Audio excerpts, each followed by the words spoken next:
What's up, y'all? Sparty here. So for this video, what I want to talk about is what I use my V60 for.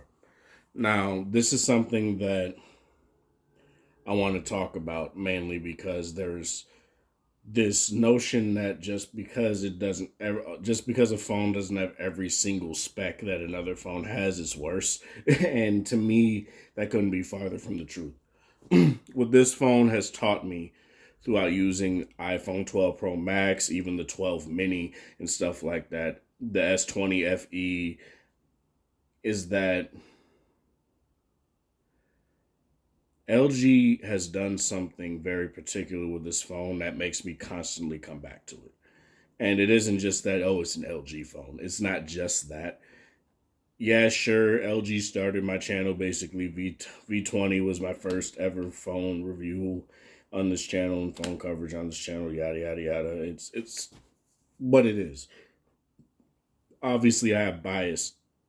I'm a person that bought the phone and I use the phone. I should have bias. I'm not a robot, right?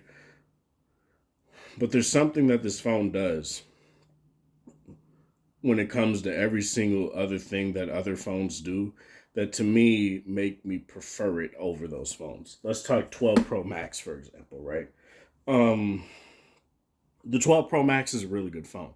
I really do like it. I don't have it right now because I'm letting my girlfriend use it, but she needed to use a phone and she's used to iPhone, so I just let her use it. Um, the 12 Pro Max complements my V60 very well. I really feel it does. In a world where I don't really feel the Note is that phone anymore, where I felt the V series and the Note complemented each other very well, the iPhone 12 Pro Max complements it very well in a lot of ways. Standby time is definitely better on the iPhone. I will say that, but that's not really a metric I go off of. To me, so long as the phone isn't on 60 to 40% by the time I get home, even though I'm not using it, I don't care. Right? Right. I don't need to take it off the charger, come back, and it's on 100%. For example, my OnePlus 6T, I take it off the charger when it's on 100% when I leave Monday, right? By the time I get back Friday, it's on 40 or 50%. That's great. For an almost 3 year old phone, that's phenomenal, right? And I used that phone heavily when it was my main phone. The iPhone 12 Pro Max has phenomenal standby time. There's no denying that. That's an Apple thing. They tend to shut down every service in the background when you're not using it. That's why. Or one of the reasons why, not that's why. But so it makes sense that I take my 12 Pro Max off the charger, leave it on my bed, let it sit there for a bit, not do anything, come back in 8 hours from work and it's still on 100 or even 99%. That makes sense to me, right? But what it comes down to me is usage. Battery usage is what matters to me. And not necessarily just screen on time, but overall what the battery usage is like. Sure, the V60 is a screen on time monster. It really is. It still is. I use this phone heavily. And I was able to get 15 hours of screen on time. What was it, Thursday? I think that was Thursday night. I was able to get a dramatic amount of screen on time on this phone, and it was crazy. 15 hours and all.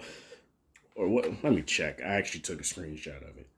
Um, I got to bring it close to me because I have the screen darkened so that when I show you guys, it actually looks legible.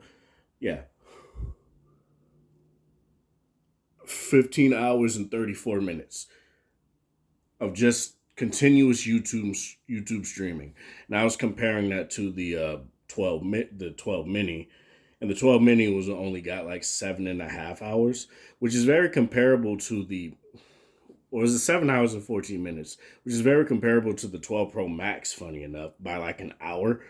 So that's really crazy. But it's just very nice that this phone could do that. 9 hours and 21 minutes of auto grinding Seven Deadly Sins. 6 hours and 21 minutes of auto grinding King of Fighters All Star. Those are heavy games, so this phone can do that really well.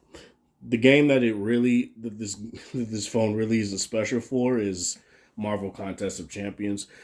To me, that win goes to the S20 FE because it actually, and the LG G8, which can actually run that game at 60 frames per second. No iPhone that I've ever had, even the 12 Pro Max, can run it at 60 frames per second. So that's really fucking cool that both of those phones can do that. This can't do that. It runs it well enough. I can still play it. It just feels wonky. And just like it does on the 12 Pro Max. But what I mainly use this phone for: video editing, music listening, photos. I love this camera. I really do. Um,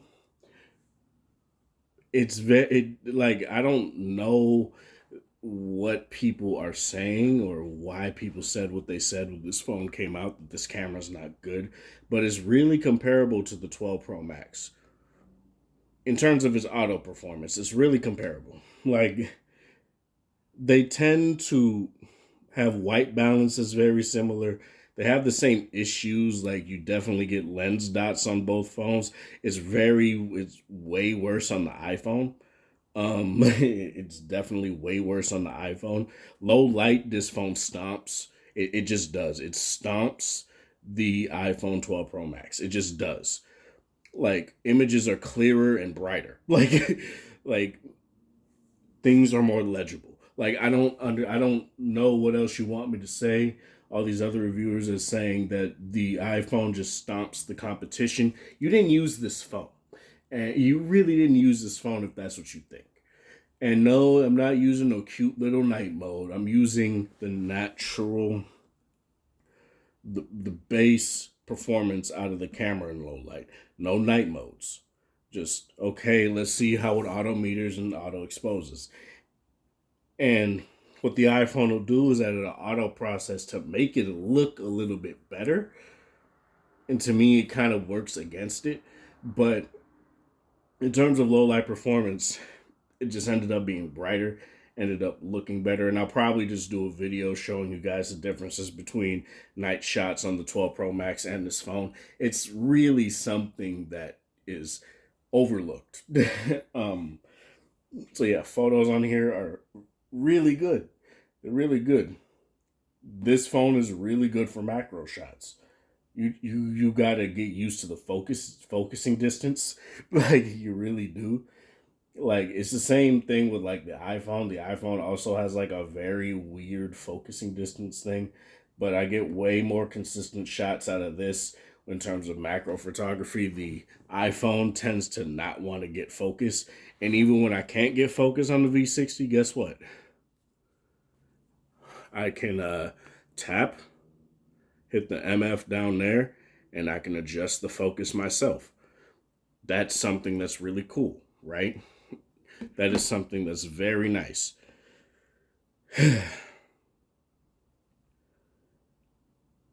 Video, I haven't really tested all that much in terms of like this kind of video, the talking hands video or anything like that.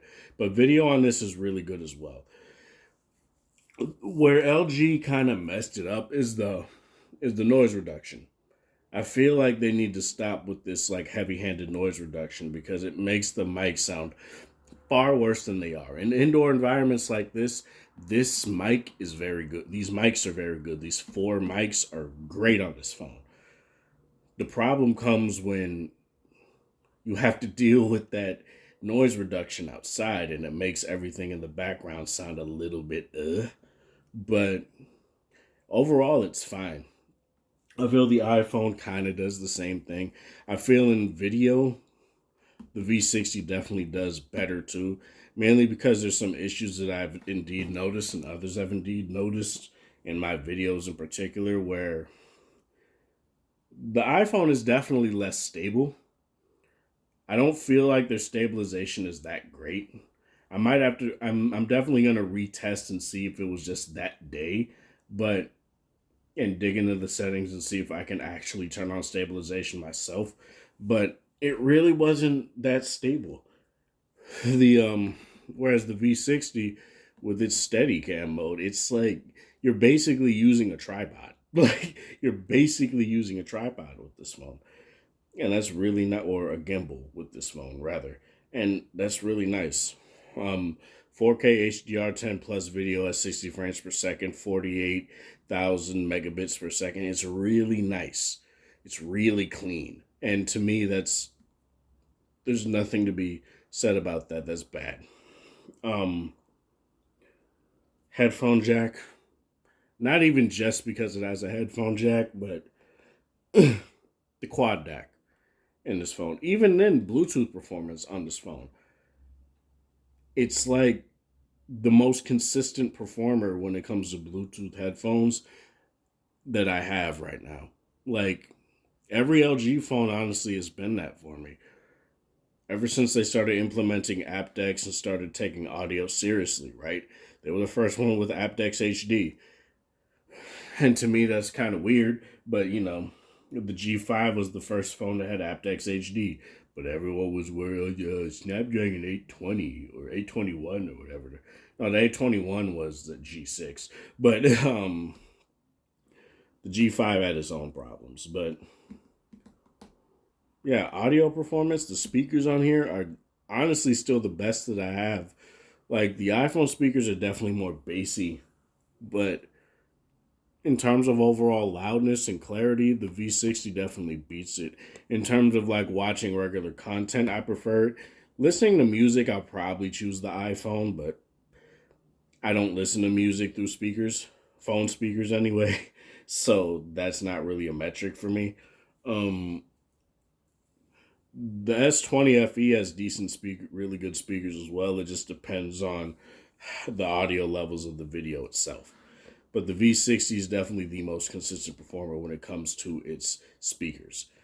And I don't need to talk about the quad DAC. If you've had an LG phone in the past, if you've heard about LG phones in the past, this is basically upper um one. This can give you performance. The only problem with this phone is that it's a phone when it comes to audio, right? If they gave you more features that like say a dedicated audio player would have, a digital audio player would have, then you can buy a V60 and you would be fine. Say if they gave you a high gain, high impedance mode and they didn't control that themselves, right? Say they didn't give you any. Say they gave you all that stuff. You can buy a V60, which on Swappa right now, and I'll show you guys. I bought it on Swappa when it first came out, and it was $800, and I don't regret it at all. Let me go back to Wi-Fi. The V60 is $380 on Swappa. That is a that is a very, very, very, very good deal. Very good deal. Very good deal. Even if you don't use it as your main phone, that's a very good deal, man. Like, it makes me ponder just buying another one. Like, that's literally how good of a deal that is. The V60 is a fantastic phone, man. And I don't understand this whole, oh, but it's LG. Their updates aren't up to par. They are. They've gotten way better. They've gotten way better. Like, from G8 to V60, the V60 is way better. And the only problem with my G8 is that it's a Sprint G8 and I can't get updates on it. Whereas, say, if it were another version of the G8, I probably would be getting updates right now. This phone is I use it for a lot of video editing. It's still the fastest 4K video renderer that I have.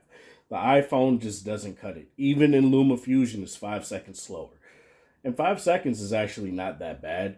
It's definitely not bad at all. It's a 5 second difference. with the V60 being the winner. But in terms of, say, KineMaster, in terms of Power Director, the V60 smokes it. And that is that is nice to have. A phone that came out at the beginning of the year is still smoking phones that come out at later ends of the year when it comes to the stuff I do. Or if not smoking, at least competing and still giving me stuff that I'm like, look, I would use either photo when it comes to a 12 Pro Max or a V60 a lot of the times. When it comes to video, I probably use the V60 more because I want that manual mode. In terms of, say, feature set and stuff like that, definitely V60. I prefer a headphone jack. The Bluetooth audio on the iPhone tends to be a little bit more finicky. There's just a lot of stuff like that that I feel isn't part of the conversation because it's an LG phone, right? And when you're talking about an LG phone, it either has to be you nut guzzling it, or it has to be you, or it has to be you shitting on it. And 98% of the time, it's just people shitting on it, and I'm really getting tired of it, right?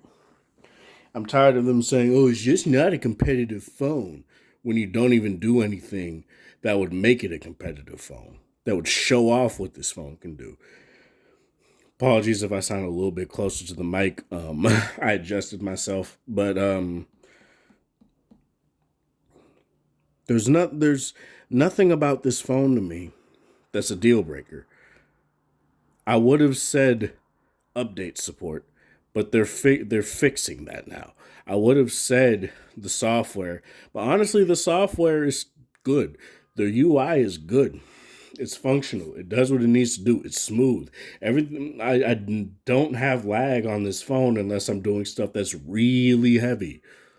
And that happens on my S20 FE. That happens on my iPhone. It happens on every phone. When you do stuff heavy, your phone is going to slow down. Your phone is going to bog down. There's nothing you can do about that other than just take it. Like, and guess what? Clear the phone out. Clear the phone storage out. Like, have LG Smart Cleaner app up, and of course, you can optimize it right here. You can do that, or uh, so many notifications. Or you could look at here, right? You go down. You see, I have almost a gig that needs to be cleaned. 60% RAM used. Now it's going to go down to 49. And now the phone is smooth. I've never really had any sort of issues when it came to how smooth this phone is. But this phone has always been wicked smooth. So when I first set up my iPhone 12 Pro Max and started putting my Apple ID in and started connecting it to a whole bunch of stuff, it was getting a little bit laggy. Like, it was weird. But yeah. That's all I really want to say about this. What I use my V60 for is basically everything. Basically, I use it as a camera. I use it as a video phone. I use it as my main audio phone. I use it like video consumption, game auto grinding. While it's not, man, if I and it's just it's good for everything. It's really good for everything. And if you want this phone, no time is better than now to get it because it's so cheap on the used market. And I hate to say that, but there are a lot of people that don't get LG phones in particular because they can't afford them right away or they want the unlocked version. Here's the thing: keep the phone you already have as your main phone, but then get a V60 and use it for everything else. That and guess what? If you don't like the V60 all that much, you still have a really good phone, and you have the phone that you had previously. Then you'll be dual rocking phones, and you'll see that you'll find a use case for this phone. You will. Like, it'll be probably the best $380 you could spend. And to me, that's something that's very good. But that's all I really want to talk about. This is Sparta. Thank you guys for watching. Thanks for the support. Hope you guys have a wonderful Saturday, whatever time of day it is in your area. Have a good one.